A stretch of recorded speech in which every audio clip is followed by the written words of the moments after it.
सुल्तानपुर नाम के गांव में बालवीर और अनन्या नाम के पति पत्नी रहा करते थे। उनके परिवार में उसके पिता डूबा डूबा और बाल परी भी साथ रहा करती थी। उसके घर के बगल में पोपटलाल नाम का एक लालची पड़ोसी भी रहा करता था।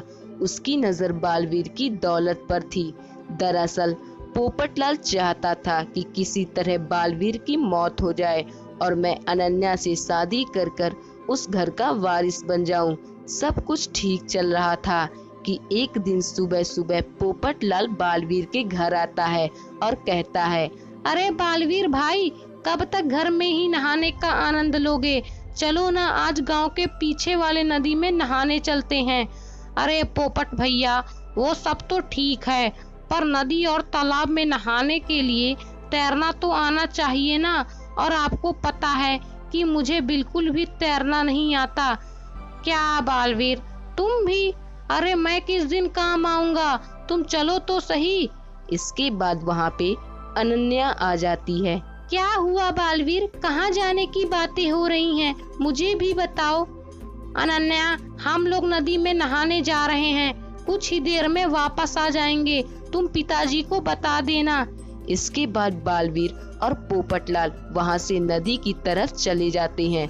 नदी के पास पहुंचने के बाद पोपटलाल कहता है, अरे बालवीर, तुम्हें तो तैरना सीखना है ना, तो चलो, नदी के उस पार ज्यादा गहरा पानी है, वहाँ सीखने में आसानी होगी। फिर दोनों गहरे पानी के पास पहुँच जाते हैं। अब बालवीर कुछ कहता उससे पहले पोपटलाल बालवीर को पानी में धक्का दे देता। धक्का देते ही बालवीर पानी में डूबने लगता है और कहता है, पोपट भैया, ये क्या किया? प्लीज प्लीज मुझे बाहर निकालो। अब तो पोपटलाल बहुत खुश था। उसे लग रहा था कि बालवीर डूब गया।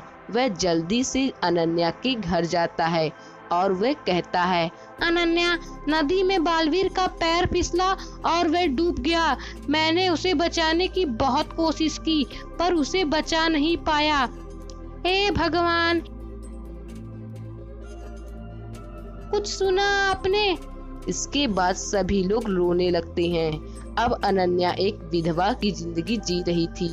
एक दिन पोपटलाल अनन्या के घर आता है और कहता है, चाचा जी, जो होना था वो तो हो गया। देखिए, मैं चाहता हूँ कि अनन्या से मेरी शादी करवा दी जाए और मैं इस घर का बेटा बनकर रहूंगा। आखिर आप लोगों को बुढ़ापे में एक बेटे की जरूरत है ना? नहीं पोपट, मैं अपने बेटे की जगह किसी को नहीं लेने दूंगा। क्यों अनन्या बेटी, मैं ठीक बोल रहा हूँ ना? बिल्कुल सही कहा पिताजी, मुझे भी दूसरी शादी नहीं करनी है, मैं ऐसे ही ठीक हूँ। अभी सभी लोग आपस में बातें ही कर रहे थे कि तभी वहाँ पे अचानक से बालवीर आ जाता है। यह देखकर तो सभी लोग आश्चर्य हो जाते हैं।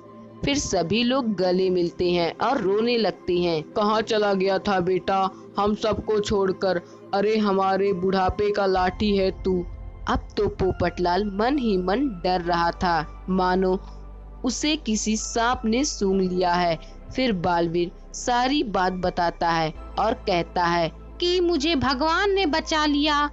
मैं पानी में ढाल में बहते बहते एक जंगल के किनारे पहुंच गया और मेरी जान बच गई। फिर मुझे इतने दिनों तक रास्ता ढूंढने में समय लग गया। यह सुनकर बालवीर के परिवार वाले पोपटलाल से गुस्सा जाते हैं और सभी लोग मिलकर पोपटलाल की पिटाई करते थे। तो ये थी आज की कहानी। अगर आपको ये वीडियो पसंद आई हो तो इसे लाइक और ऐसे ही कहानियाँ देखने के लिए मेरे चैनल को सब्सक्राइब करके बेल आइकन को दबाना ना भूलें।